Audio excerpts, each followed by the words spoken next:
What if I told you that the most powerful military in human history launched a war, not because it was threatened, not because its people demanded it, but because a prince made a phone call?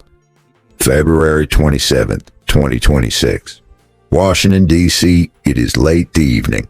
Inside the White House, Donald Trump is on the phone. On the other end of the line is Mohammed bin Salman, Crown Prince of Saudi Arabia, the man who controls the world's largest oil reserves, the man who personally controls a wealth fund so large it can move entire stock markets with a single investment decision. They have spoken many times before.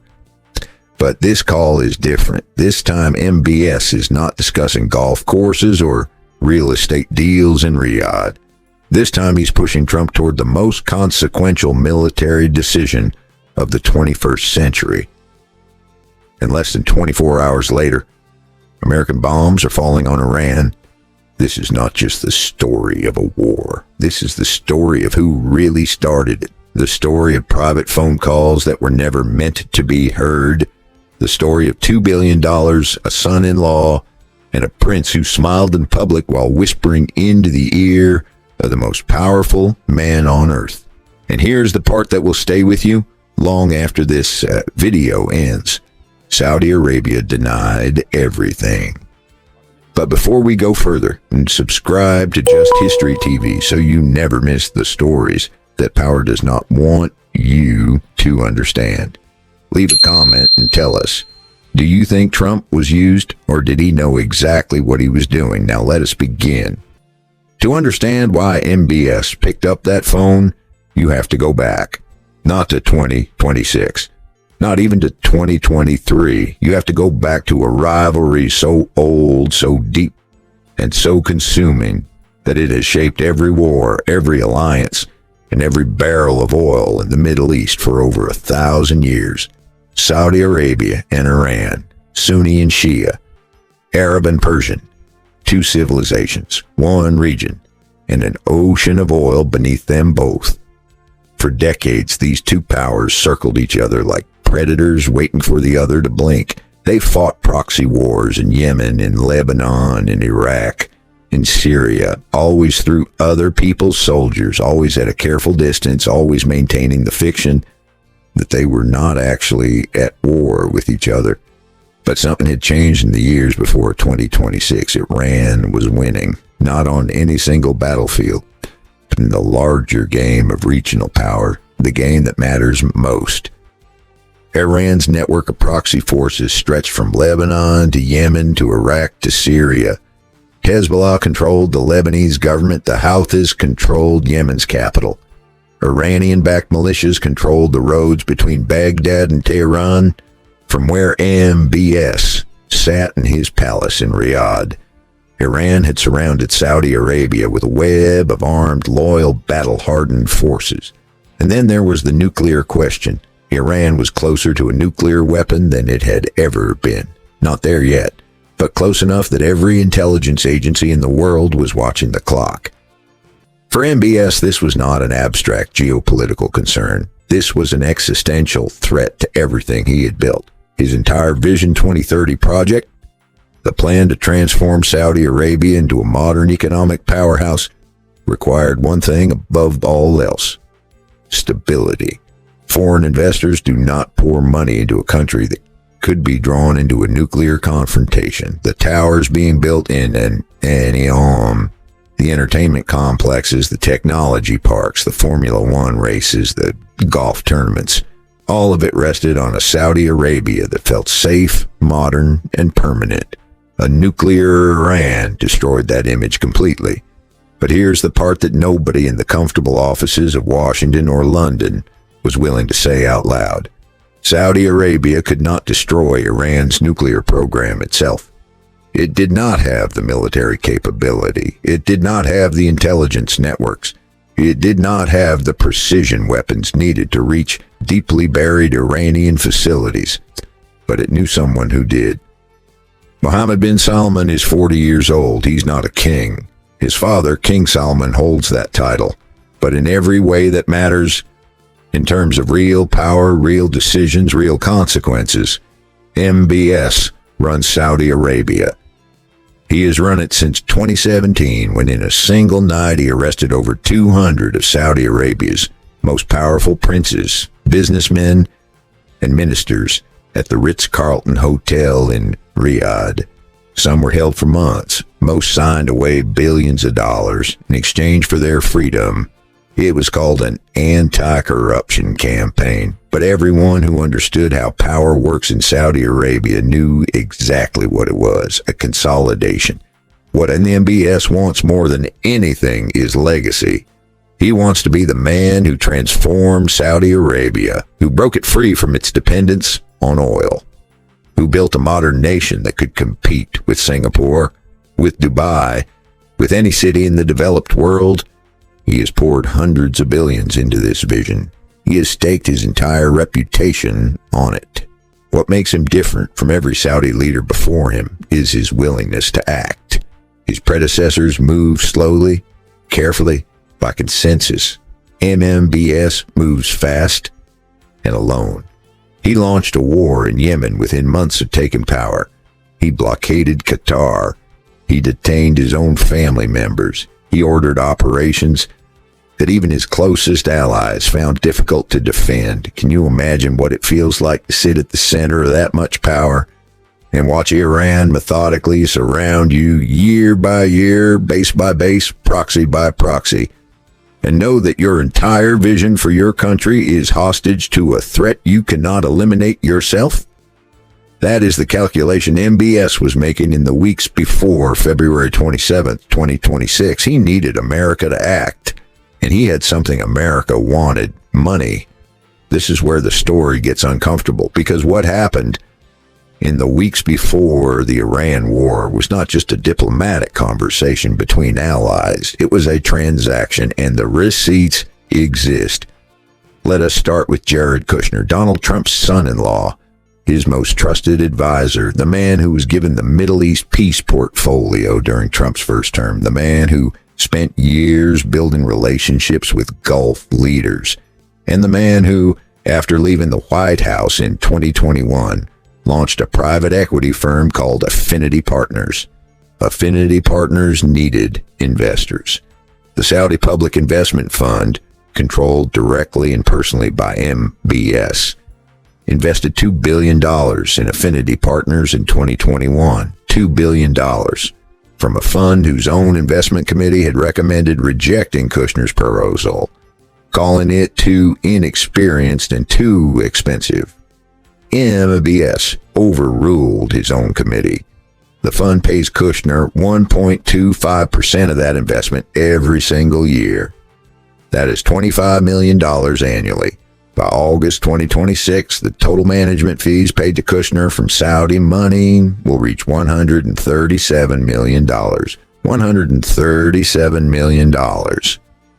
And then there is Steve Witkoff, Trump's special envoy, the man sent to negotiate the Iran nuclear talks in Geneva just 2 days before the bombs fell. Witkoff is the co-founder of a cryptocurrency firm called World Liberty Financial. Trump and his family own significant pieces of that company. Sheikh Tanoon bin Zayed, the UAE's national security advisor, purchased 49% of World Liberty Financial days before Trump's inauguration. Of the $250 million paid by the UAE through that investment, $187 million went directly to Trump family entities. And then there is the Trump Organization. When Trump visited Saudi Arabia in May 2025, MBS showed him a development project in Riyadh, an ancient city being transformed into a luxury destination. Trump was described by the project director as amazed. Trump Organization has since been involved in licensing deals that, according to Forbes, reporting on similar arrangements, direct approximately 80% of fees directly to Trump himself. Can you imagine sitting in the Oval Office with all of that money flowing from Saudi Arabia and the UAE into your family's accounts, and then receiving a phone call from MBS asking you to do something about Iran?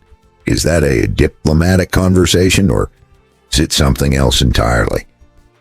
Here's where the story gets truly strange, because in public, in every press conference, every diplomatic statement, every carefully worded communique from Riyadh, Saudi Arabia was saying one thing clearly and consistently: we support diplomacy. We want a peaceful solution to the Iran nuclear question. We do not want war. MBS appeared before cameras and said these words with absolute conviction. Saudi Arabia's foreign minister repeated them. Saudi Arabia's ambassadors delivered them to every capital in the world, but in private, according to 4 separate sources familiar with the matter. Sources cited by the Washington Post, the New York Times, and multiple other outlets. Mohammed bin Salman was making phone calls to Donald Trump throughout the weeks of February 2026. Private calls that were never announced. Calls in which MBS argued directly, repeatedly, and urgently for a U.S. military strike on Iran. He told Trump that Iran was growing more dangerous by the day, that its nuclear program was accelerating beyond any point of diplomatic return, that the moment for action was now, before Iran crossed a threshold that would make any military operation far more costly and far more dangerous. He used the words that his own father's predecessor, King Abdullah, had once used about Iran years before: cut off the head of the snake. And there was something else MBS understood that made his timing almost surgical in its precision. Trump had just come off the largest military buildup in the region since 2003. American carrier groups sat in the Persian Gulf.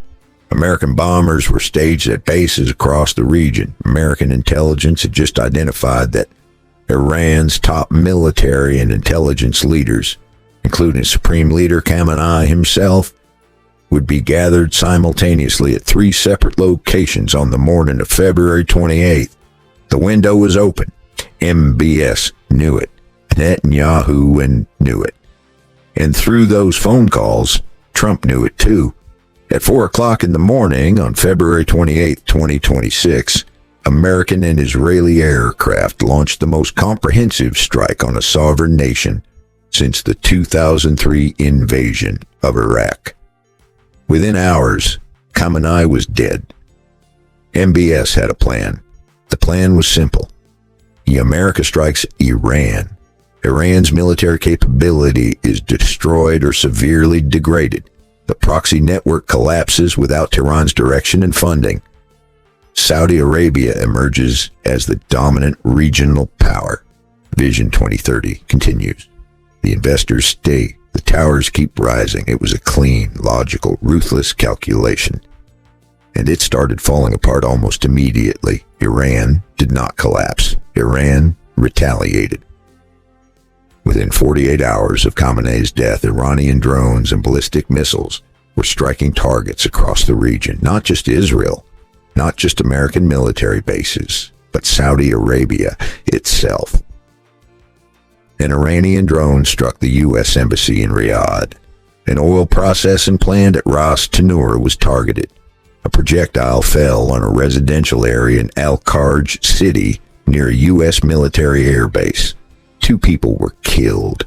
The country MBS had spent a decade trying to protect from exactly this kind of chaos was suddenly in the middle of it. Dubai International Airport, the world's busiest international hub, sustained damage and closed. The Strait of Hormuz, through which 20% of the world's oil flows, the waterway you already know from our earlier video, was effectively blocked. 150 freight ships sat stalled. Oil prices rose 40% in days. Qatar, a major global supplier of liquefied natural gas, had to stop deliveries overnight. The Gulf states that MBS had imagined would stand safely behind America while Iran burned were themselves on fire. Saudi Arabia condemned the Iranian strikes on its territory, but privately, according to analysts and contacts inside the kingdom, there was something else too. A quiet, spreading recognition that the calculation had been wrong, that a war designed to eliminate a threat had instead activated it in ways nobody had fully modeled. And then came the moment that crystallized everything. Trump went on television and talked about Iran, about liberating its people, about building a new country, about the most intense day of strikes yet to come. The official story of the 2026 Iran war is that America acted to prevent a nuclear threat, to defend its allies, to respond to Iranian aggression. But the real story, the story that lives in private phone calls and investment portfolios and $2 billion wire transfers, tells us something far more uncomfortable. That the line between foreign policy and financial interest has never been thinner. That when a prince controls enough money, enough investment funds, enough real estate deals, enough cryptocurrency stakes, the line between persuasion and purchase becomes impossible to find. MBS did not order America to war. He's too sophisticated for that. What he did was something more elegant and more dangerous. He built years of financial relationships with the men closest to power. He made phone calls at the moment of maximum opportunity. He said the words he knew would resonate with a president who had always believed strength was the only language worth speaking. And then he denied everything. History will argue for decades about whether Saudi Arabia truly wanted this war or whether the Washington Post sources were wrong, whether MBS miscalculated, or whether events simply escaped his control, whether Trump acted from genuine strategic conviction or from a web of financial entanglements that made saying no almost impossible. But one thing is not in dispute. The bombs fell, the calls were made, and the men who made them are still in their palaces. While the people who had no voice in any of those conversations are living with the consequences. Power has always worked this way, not through declarations and votes and public debates, but through rooms where nobody takes notes and phones that nobody is supposed to know about. That is a story they will not teach in any classroom, and it is the only story worth knowing. Thank you for watching all the way to the end. If this video changed how you see the world, subscribe to Just History TV and leave a comment telling us which hidden story you want us to uncover next. See you in the next video.